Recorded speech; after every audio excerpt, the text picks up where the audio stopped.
Bem, continuando a história do miticismo, ou seja, a história da teoria que diz que não existiu um Jesus histórico. O que existiu foi um perrapado qualquer. A ideia do miticismo é que o que nós conhecemos como vida de Jesus é um mito, ou algo do gênero. Na primeira parte eu falei dos 4 textos que vão ser as raízes mais antigas.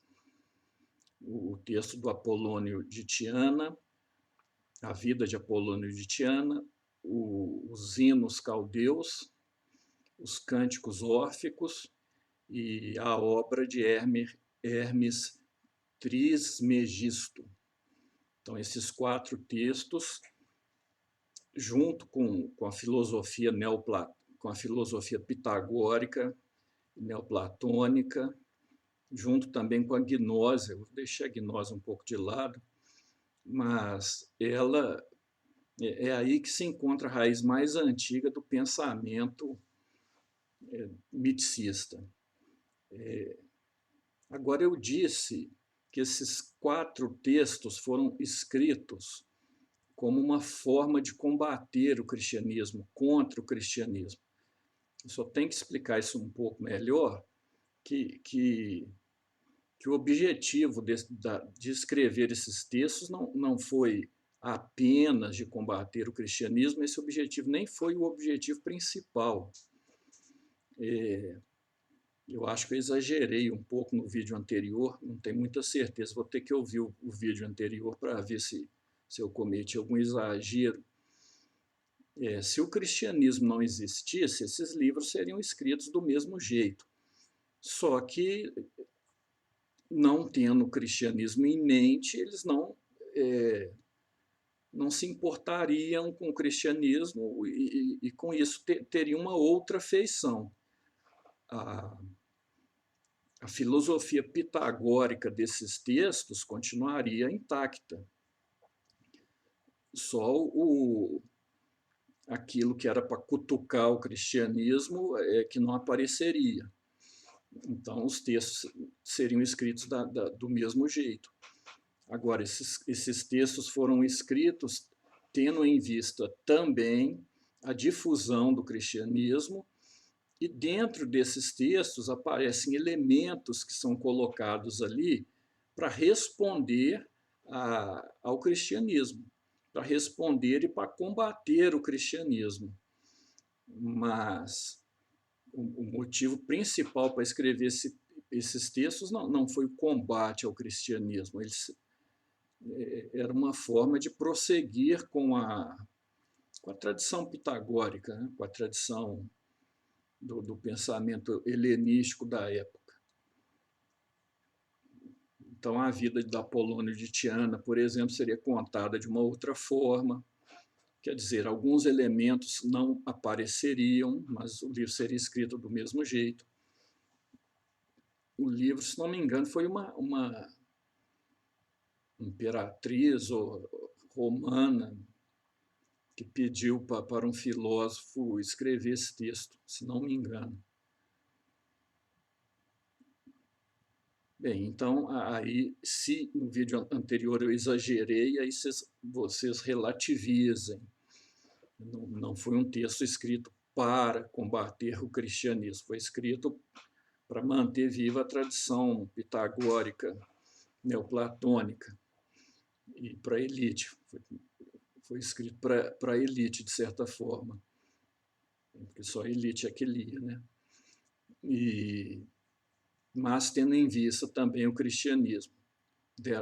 Cutucaram o cristianismo de forma proposital, colocaram semelhanças com a vida de Cristo de forma proposital, exatamente porque o cristianismo estava crescendo e era uma espécie de rival.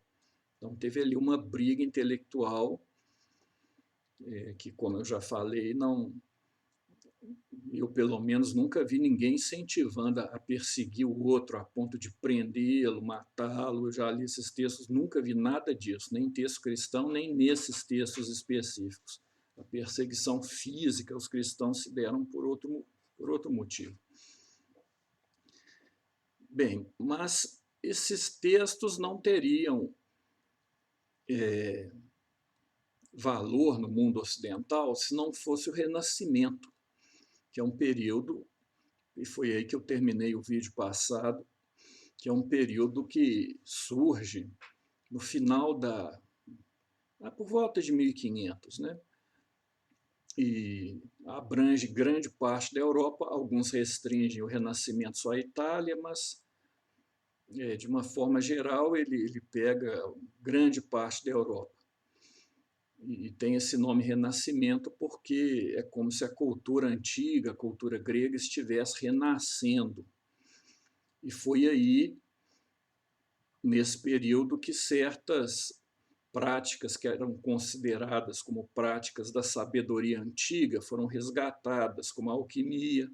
Existia uma alquimia medieval, mas a alquimia do Renascimento ela começa a ganhar um corpo um pouco diferente. Da mesma forma, a astrologia, as cartas do tarô surgem nesse período, e esses textos são recuperados nesse período. No período do Renascimento também ninguém sabia que esses textos tinham sido escritos nos primeiros séculos do cristianismo. Pensavam que eram textos muito antigos, textos do ano 1000 a.C., de 700 a.C., com exceção do livro Apolônio de Tiana, que sabiam que era do século II, final do século II. Mas no Renascimento, o livro do Apolônio de Tiana não tem tanta influência assim, não.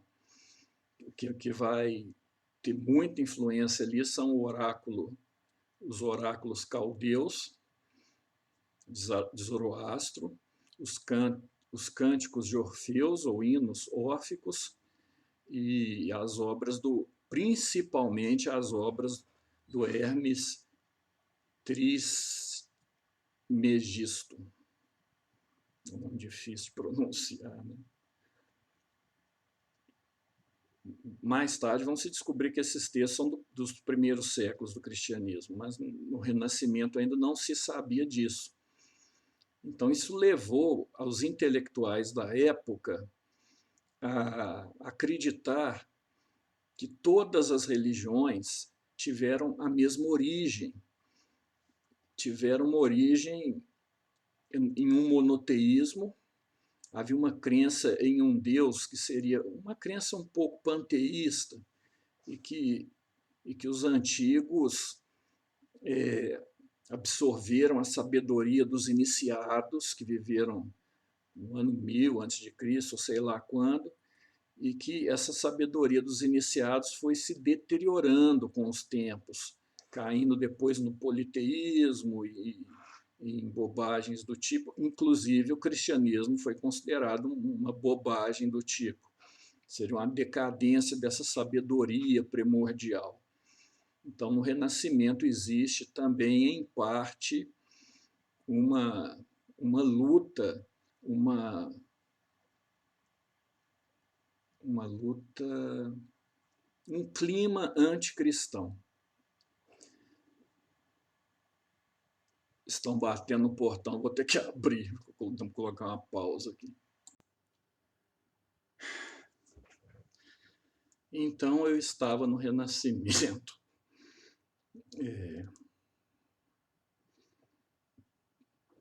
Bem, se esses textos que eu disse, no princípio, eles foram escritos tendo em vista uma certa polêmica com os cristãos, no período do Renascimento, aí tem um clima anticristão crescente. Algumas pessoas do Renascimento são cristãs e cristãos que adotam um pensamento pitagórico, neoplatônico, neopitagórico.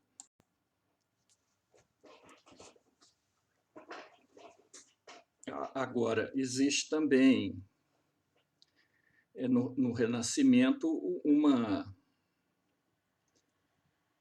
um certo combate ao cristianismo, mas também não é um combate de violência. Vai se tornar um combate de violência que Mas isso mais tarde, no Renascimento, isso não acontece. No Renascimento, muitos cristãos tiveram também influência do pensamento pitagórico, desse pensamento helenístico que foi retomado, né? Mas o importante para saber desse assunto do Jesus mítico, do miticismo, é lembrar que esses 4 textos foram resgatados nesse período do Renascimento, e tendo esses textos em vista, é que começaram a pensar que existia uma tradição religiosa primordial, que Deus era ou um espírito puro que se manifestou aos seres humanos, ou a todos os seres humanos, ou então Deus era a própria natureza, mas era algo mais que a natureza, era uma inteligência da natureza e que se manifestou aos seres humanos. Então, as religiões e a sabedoria dos seres humanos eram a mesma no período antigo. Antigo é muito antigo, muito antes de Cristo. Lá no período da Atlântida, quer dizer, acho que nessa época eles não ligavam muito para a Atlântida, não. Depois é que vai virar uma mania falar de Atlântida. Então, acreditava-se que a religião primordial era o monoteísmo, tinha uma sabedoria muito grande, uma pureza muito grande, e que com o passar do tempo foi se deteriorando. Virou a bagunça do politeísmo, depois veio a Idade Média, avacalhou com tudo, e ali na Europa, no período do Renascimento, queriam resgatar a sabedoria dos antigos. E resgatar a sabedoria dos antigos seria resgatar essa sabedoria que veio de Pitágoras, do Zoroastro inventado, né? Do Hermes Trismegisto, que também nunca existiu, dos mistérios órficos. Existiam religiões de mistério no mundo antigo, mas os mistérios órficos inventados pelos hinos órficos, aquilo lá não era coisa antiga, não, era coisa já dos primeiros séculos da nossa era. E aí teve um resgate também do estudo da alquimia, do estudo da astrologia, invenção do tarô, e teve aí 3 influências importantes. Aí alguém pode estar perguntando, mas o que isso tem a ver com a teoria do Cristo mítico? Bem, se a pessoa tiver paciência, ela vai descobrir, mas eu posso adiantar um pouco, né? Não vou adiantar, não. Quem quiser que escute, então eu vou chegar lá. E teve também mais 3 influências importantes nesse período do Renascimento que têm que ser levadas em consideração. Uma influência é da corrente mística judaica, que é conhecido como Cabala. Quando eu estudei esse assunto com os judeus, eles pronunciavam Cabalá. Mas todo mundo pronuncia Cabala. Então, o principal livro se chama Zoar. O Zoar, eu acho que ele já está traduzido para o português pela editora Sefer, ou Sefer.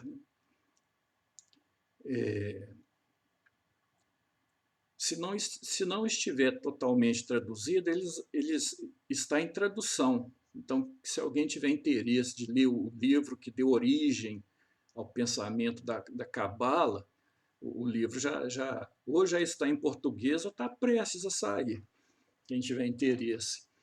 Então, no lugar de ficar lendo esses livrinhos, introdução a Cabala, essas coisas assim, secundárias, de segunda mão, que geralmente vem cheio de informação errada, vai direto no Zoar.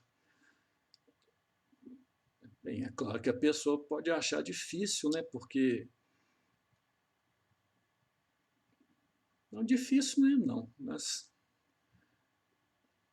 tem mistérios ali na Cabala, não é um negócio simples, mas é algo que a pessoa lê e entende.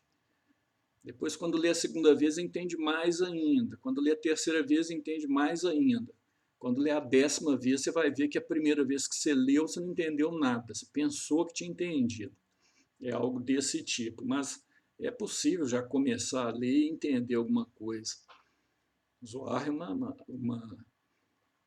é bem interessante esse livro. Surgiu no século XIII.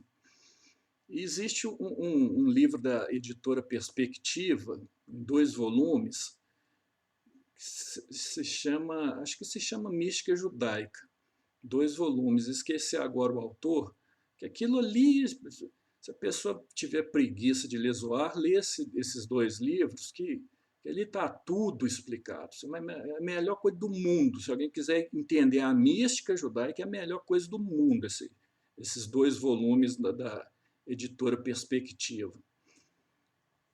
Bem, procura aí na internet o que vocês encontram. Esses vídeos que eu faço, eu não preparo o vídeo não, vou fazendo, puxando da minha memória, então por isso que eu não tenho as referências muito prontas aqui, porque não dá tempo de buscar essas referências, né? Mas procura aí que encontra. Acho que o sobrenome do autor é Scholem, alguma coisa Scholem. Não deve ser, a pronúncia não deve ser essa não, mas mais ou menos isso. Um livro muito bom. Além da influência da Cabala, do Zohar, o Zohar teve uma influência no Renascimento, uma influência pequena, porque poucas pessoas tinham acesso ao pensamento da Cabala. Mas se espalhou esse pensamento de uma forma simplista. Mas, bem, influência teve, mas não tão grande como uma outra influência, que é o Jacob Boehme. Jacob Boehme nasceu no século XVI, se não me engano, era um luterano, passou a maior parte da vida como sapateiro, e era um místico cristão, que teve uma série de visões, escreveu uma série de livros, e eu já vi judeu falando que a obra do Jacob Boehme é a cabala dos cristãos. Então, o cristão não precisa estudar cabala, não, é só ler a obra do Jacob Boehme. Bem, eu não sei se é verdade, mas me disseram isso. Jacob Boehme tem muita coisa dele traduzida para o português, dele e de alguns discípulos dele. Então, a obra do Jacob Boehme também foi muito valorizada, e de um escritor sueco chamado Swedenborg, que também era um luterano, um místico luterano, que teve uma série de visões, escreveu uma série de obras sobre a vida após a morte, sobre o céu, sobre o inferno. Um filósofo alemão chamado Kant, ele ficou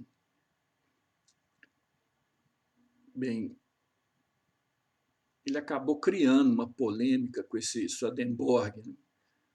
E antes de escrever a Crítica da Razão Pura, parece que a Crítica da Razão Pura de Kant, um dos objetivos foi combater o pensamento de Swedenborg. Mas em português existe um livro chamado Escritos Pré-Críticos, do Kant. É uma coleção de escritos do Kant que ele escreveu antes de escrever a Crítica da Razão Pura.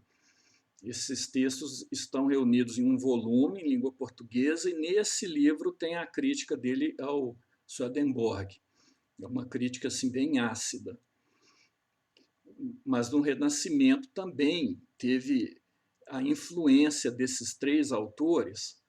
Agora, todo esse pensamento, tanto desses textos pitagóricos antigos, como desses textos da Cabala, do Jacob Boehme, do Swedenborg, todos eles se misturam e formam um clima cultural,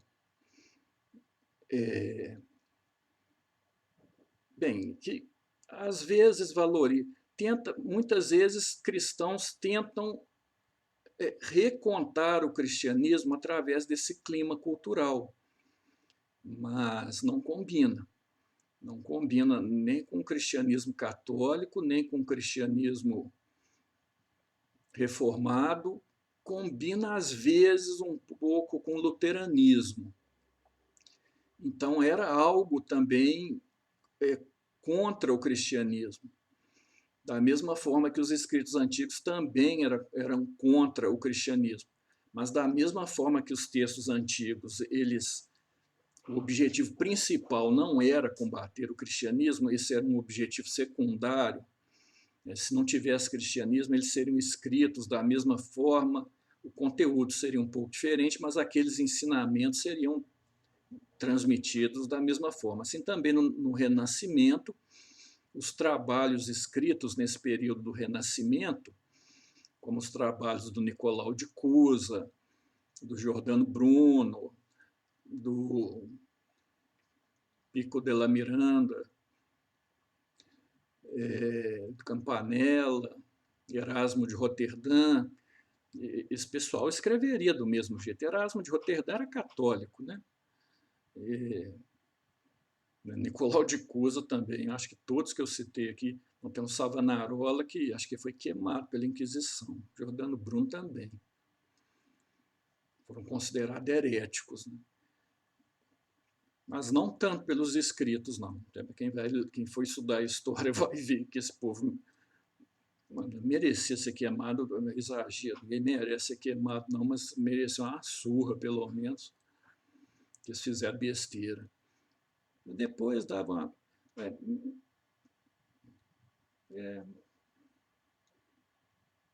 Não merecia nada, não, né? Merecia ficar. Merecia nada, não. Merecia ficar lá na dele, escrevendo as coisas esquisitas que eles achavam bonito. Não precisava. O Giordano Bruno aprontou. Nossa, ele aprontou demais. O cara chato. Chato, no final das contas, ele foi burro, mas deixa o Giordano Bruno para lá, por enquanto. Não precisa voltar nele, não. Mas aquele clima do Renascimento, ele aconteceu, foi importante, ia acontecer de qualquer forma, mas também tem ali uma mentalidade anticristã, não como o motor principal, assim como também a mentalidade anticristã dos textos antigos não era o motor principal. Então, não tem essa mentalidade anticristã como motor principal, mas ela está presente. Isso é importante lembrar, porque nos textos miticistas, a mentalidade anticristã também está presente, só que num nível bem maior, né? E essa mentalidade anticristã não descambou para a violência, mas em poucos séculos iria partir para a violência mesmo, e para o extermínio de cristãos em alguns lugares, mas isso fica para depois, né?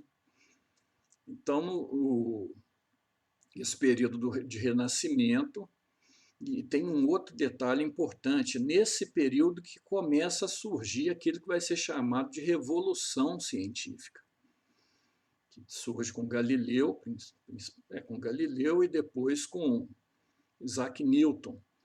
Agora, todos esses cientistas, com exceção dos jesuítas, havia muitos cientistas jesuítas que eram católicos e fizeram todo um trabalho de desenvolvimento da ciência. Em paralelo aos cientistas cristãos, que eram mais de 90% jesuítas, existia os cientistas que estavam ligados com ordens esotéricas, que surgiram ali no Renascimento. A principal é a maçonaria. Se a maçonaria surgiu antes, eu acho que até surgiu antes, mas no Renascimento ela ganhou força grande parte do simbolismo maçônico vem do período do Renascimento, e surgiram outras ordens também, iniciáticas, e a ciência, tirando a ciência feita pelos cristãos, a ciência feita pelos cristãos ortodoxos, vamos dizer assim, a ciência feita pelos demais, elas estão todas, elas começam misturadas com esse assunto do Renascimento, que vem do Renascimento. O Isaac Newton, ele tem toda uma obra de alquimia, tem uma obra de astrologia, ele tem uma obra que leva o pensamento pitagórico a sério, mas eu acho que ele não desenvolve muito o pensamento pitagórico. Mas outros cientistas levam bastante. É como se fosse a religião dos cientistas. No século XX é diferente, estou falando desse período do chamado da revolução científica, né? Que vai aí até o século XX, mais ou menos. Começa no final do Renascimento, vai até o século XX, mas todos esses grandes cientistas, tirando os católicos, o pensamento de fundo deles vem do Renascimento, vem dessa ideia que Deus é um espírito grandioso, único, tem trindade, coisíssima nenhuma, que se revelou à humanidade apresentando para a humanidade toda a sabedoria divina num passado remoto, e que com o passar do tempo essa sabedoria divina foi sendo negada pelo ser humano, aí vai cair em formas menores de religiosidade, né, como o paganismo, por exemplo, o cristianismo, apesar de ter muitos que valorizam a figura de Cristo no Renascimento. Então, todo esse clima vai resultar nessa influência aos cientistas, ao nascimento da ciência. E vai influenciar não apenas a ciência, mas vai influenciar também o iluminismo francês.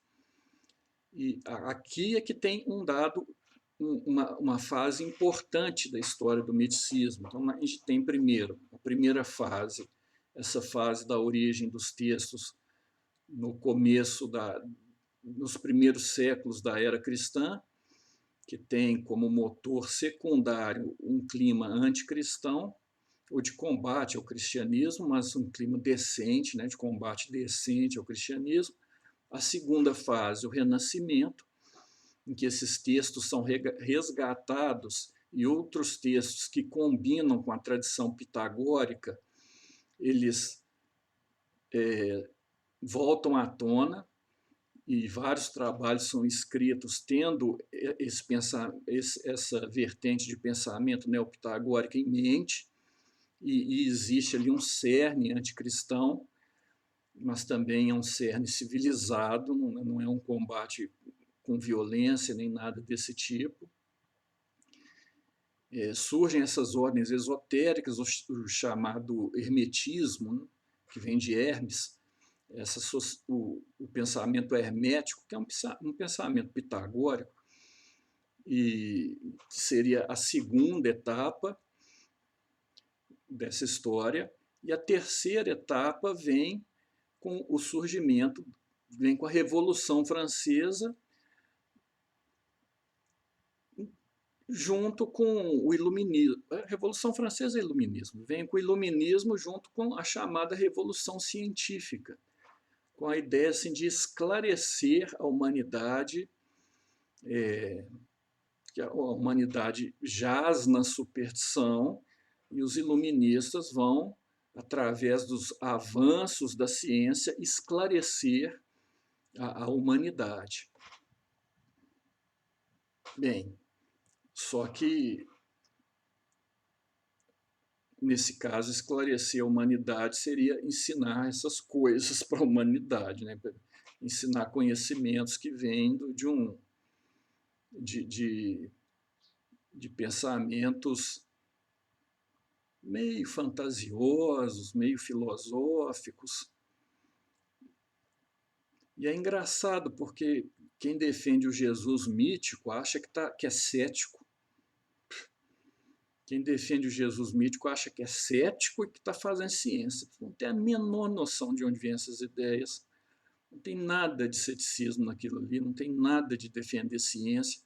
Está vindo tudo de uma mistura que tem o lado positivo, né? O que é o resgate da cultura helênica. O neopitagorismo tem muito valor, o pitagorismo antigo tem muito valor, o neoplatonismo tem muito valor, o pensamento, a arte, a arquitetura que surge no Renascimento também tem valor, mas tem coisas ali que são fantasiosas, e essas coisas fantasiosas é que vão entrar na teoria do Jesus mítico.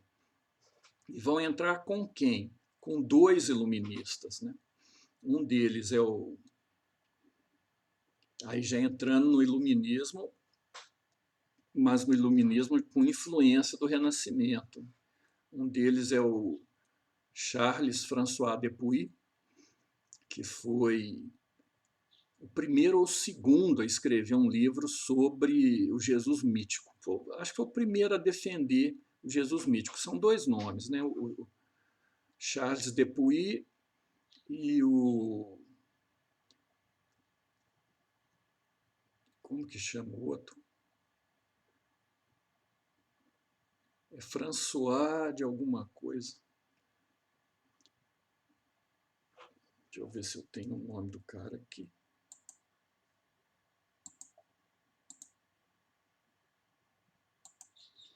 É Constantin François.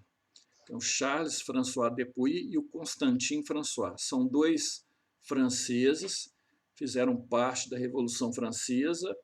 Os dois desenvolveram a teoria do Jesus mítico. Não sei qual que desenvolveu primeiro essa teoria do Jesus mítico. Mas já entrando no pensamento científico. E aí vai começar essa ideia de que o Jesus mítico é uma coisa da ciência. Até então, essa ideia de que Jesus é uma cópia de mitos antigos, ou a manifestação de mitos antigos, ou essa mistura do cristianismo com ideias pitagóricas, é algo que ainda está no campo das especulações. Chega com a Revolução Científica e com o Iluminismo, principalmente nesse momento, principalmente não, surge no Iluminismo, mas com influência já da Revolução Científica, aí começa a ideia de que o Jesus mítico é científico. Começa aí. O Charles Dupuy tem mas era uma pessoa muito séria. Charles Dupuy era uma pessoa muito séria, não era cabeça de bagre, não. Esse pessoal todo que eu estou citando até agora, todos eles têm seriedade.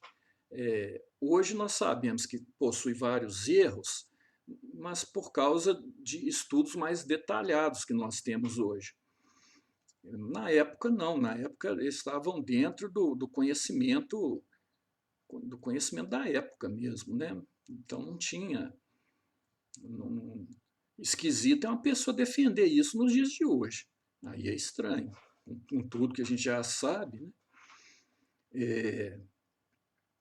O Charles Dupuy, ele é um grande intelectual francês, ele escreveu uma obra em 12 volumes chamada A Origem de Todos os Cultos Religiosos. E o livro foi aceito pela academia como um livro científico, a ciência estava nos seus primórdios ainda, né? Hoje já está todo errado esse livro. É um livro em 12 volumes, eu não sei se tem tradução para ele em português em 12 volumes, mas ele fez um resumo desse livro e lançou, esse resumo tem em português. Eu li a tradução dele para o português. O livro se chama A Origem de Todos os Cultos Religiosos. E ele escreveu um livro do Jesus mítico também, se não me engano, se chama Origens do Cristianismo, ou algo do gênero, que foi o primeiro livro que eu li do Jesus mítico, que eu achei que era verdade. Me tornei miticista durante um período por causa de 3 livros, né? Principalmente esse do Charles Dupuy, que só depois eu fiquei sabendo dos problemas em relação ao livro, outro do Constantin François, que se chama O Mito de Jesus, se não me engano, e o outro, esse da A Origem de Todos os Cultos Religiosos, que é uma obra monumental, uma obra de um esforço intelectual muito grande que o sujeito fez. É um livro sério, só está todo errado, né? Mas é sério e para os padrões da época está aceitável. Ele lança ele cria a ideia de uma astroteologia, é chamado de astroteologia, se não me engano. A ideia de que os mitos religiosos eles surgem a partir da astrologia, da observação dos astros. De fato, as civilizações humanas, muita coisa surge a partir da observação dos astros e tem correlação de muitos mitos com os astros. Mas a tese do Dupuy está exageradíssima, né? Falar todos os mitos, todos os cultos religiosos, isso é exageradíssimo. Já está totalmente desacreditado. Mas esses foram os 3 livros que eu li que me levaram para o miticismo. E eu li esses livros na década de 90 e esses livros já estavam ultrapassados no século XIX. Ninguém me avisou isso, né? Ninguém chegou e avisou. Não, só isso aí, no século XIX, eles já tinham descartado isso aí por completo. E os miticistas continuam repetindo o mesmo lenga-lenga, né? Os mesmos argumentos que já foram descartados há muitos séculos. Muitos não, né? Século XIX e no começo do século XX. Aí acrescenta um ou outro argumentozinho, mas aí tem essa importância, é que no Renascimento o cristianismo, apesar de ter um núcleo anticristão, mas o cristianismo ainda é valorizado.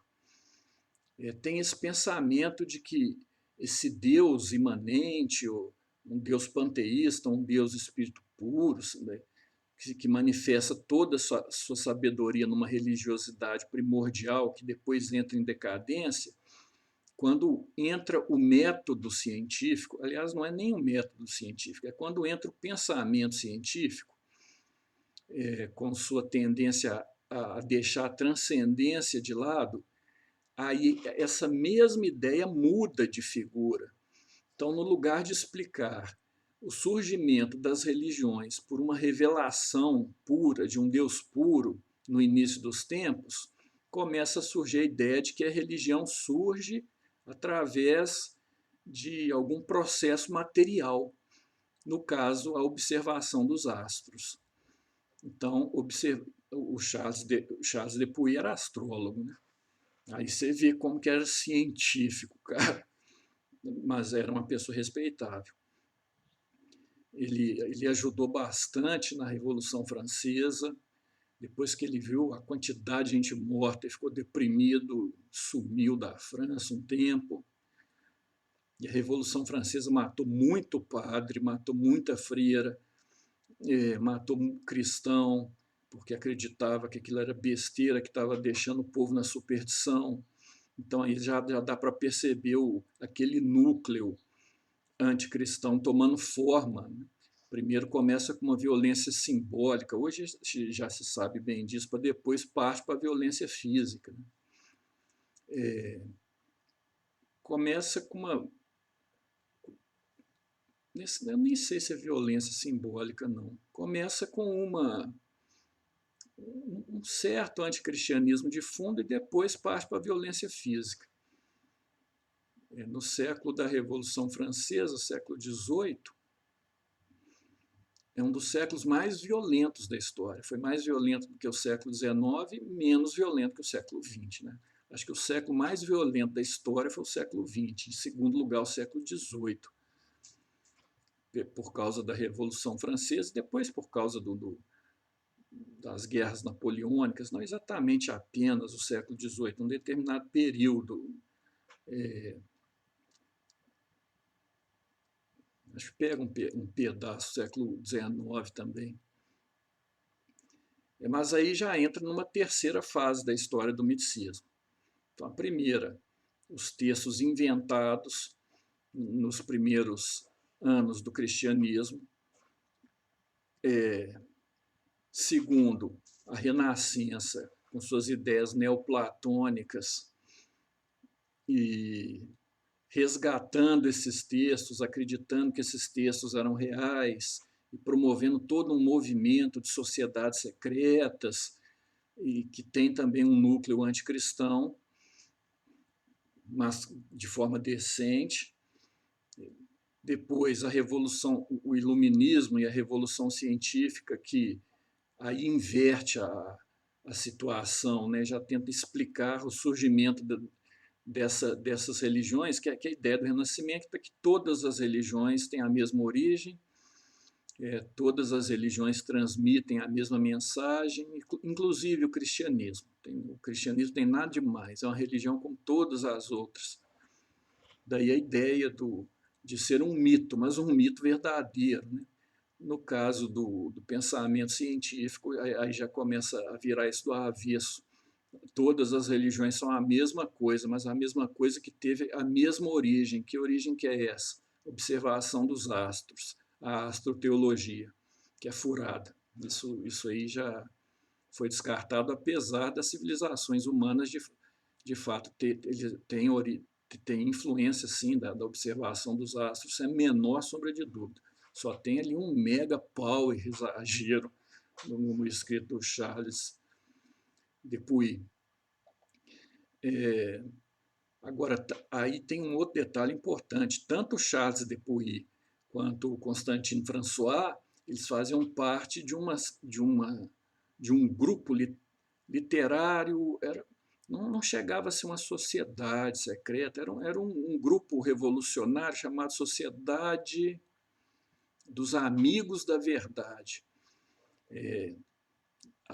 Grande parte da Revolução Francesa saiu desse grupo.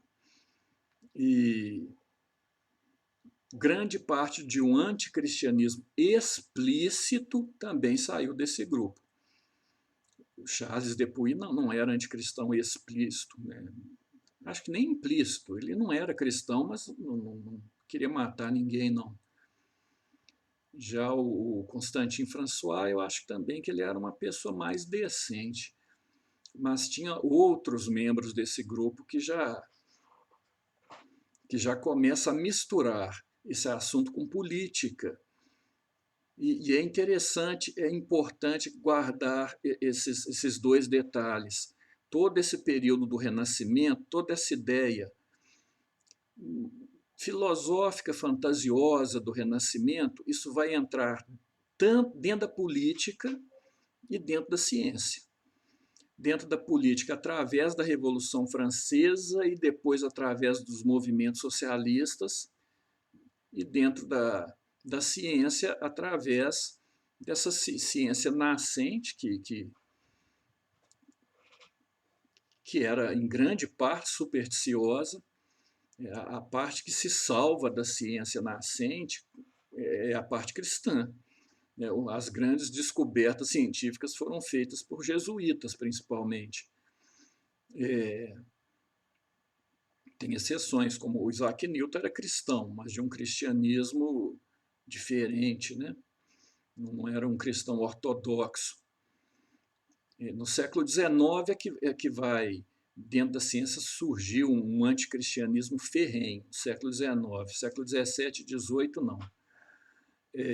Mas na política já começa a surgir um clima anticristão ferrenho, ainda no século XVIII já começa a surgir, não só começa a surgir, tem assassinato nessa história, assassinato e roubo, né? A igreja foi totalmente espoliada, por outros motivos também, mas havia essa perseguição por causa desse preconceito de achar que todo mundo ali é supersticioso, está trazendo mal para a humanidade. Então, então aí, terminar o vídeo agora. Então tem esses períodos históricos. Primeiro, o surgimento desses textos no início, nos primeiros séculos da nossa era, mas dizendo que são textos antiquíssimos. A segunda parte da história, o Renascimento, que resgata esses textos e cria toda uma tradição neopitagórica e uma tradição também de sociedades ocultistas, sociedades secretas, com grande influência da Kabbalah, do Jacob Boehme, do Swedenborg, dentre outras, da maçonaria. E aí esse terceiro ponto histórico que eu vou abordar depois, no próximo vídeo, que é essa divisão. Esse pensamento do Renascimento, ele entra na política e na ciência. Fantasioso do mesmo jeito, mas na época não se achava que era fantasioso, mas entra na política e na ciência. E nos dois casos vai dar origem ao Jesus mítico. Entrando na ciência, vai entrar na academia no século XIX, de forma que depois foi refutada, mas entra na academia no século XIX, tornando-se assim o Jesus mítico algo científico, e através da política na União Soviética. O Lenin leu um livro miticista, achou aquilo uma beleza e incentivou a pesquisa na Rússia, e depois o Stalin continua incentivando os pesquisadores russos a procurar esse Jesus mítico, apesar de ter muito pesquisador russo sério e que não caiu na história do miticismo, mas muitos desenvolveram um pensamento miticista. Isso fica para depois. E essa passagem do Renascimento para essa terceira fase, tanto que essa fase que se bifurca, fase científica e fase política, tem como característica essa inversão.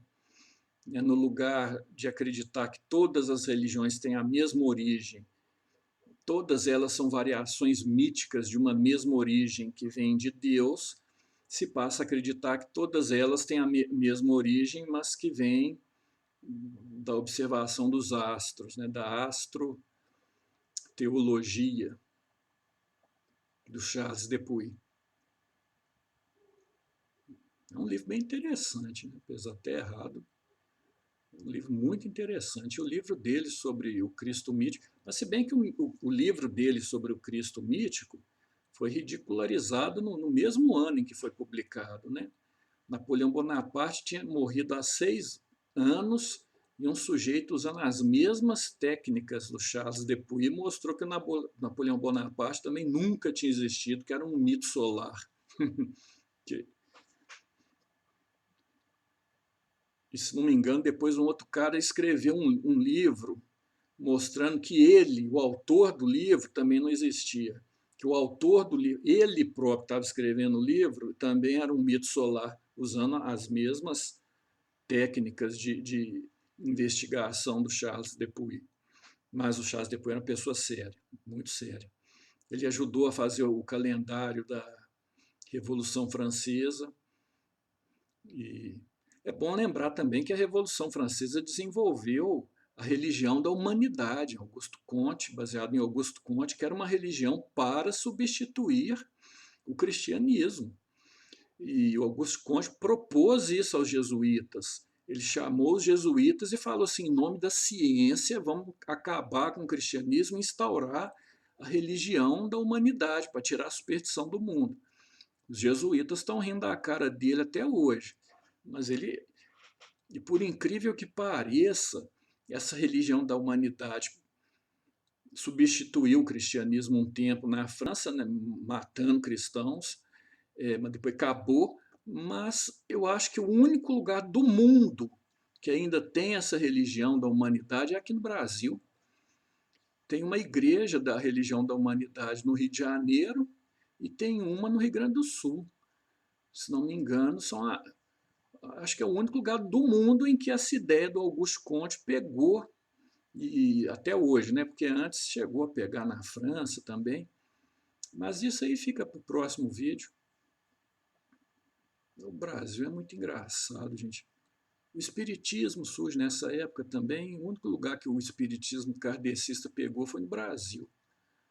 E a religião do Auguste Comte também, só no Brasil que deu certo. Quando o Brasil é um país interessante, né? País interessante. Depois eu continuo a história.